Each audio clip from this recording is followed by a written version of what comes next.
तब से देख रही हूँ कैसे बैठे हैं एकदम कंजूसी किए जा रहे हैं कि रस्सियाँ जल गई ये लोग फिर भी ऐठे हैं, कि रस्सियाँ जल गई फिर भी ऐठे हैं, और हम तब से भजन गाए जा रहे हैं ये लोग हाथ पर हाथ धर कर बैठे हैं। भैया ऐसे चलेगा नहीं ना?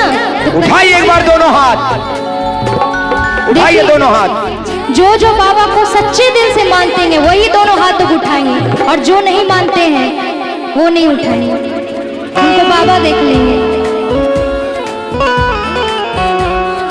मतलब बाबा से कोई प्यार नहीं है, मान गए। सब उठा लीजिए एक बार दोनों हाथ, दोनों हाथ।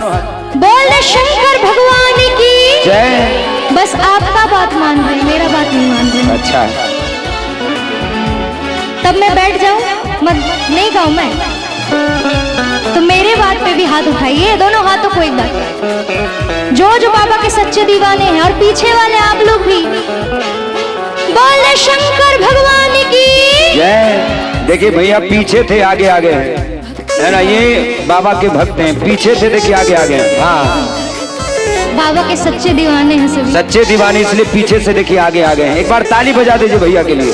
वाह हाँ। दूसरे के माया में, दूसरे के माया में मरा ले मोतिया हो डमडम। जय हो।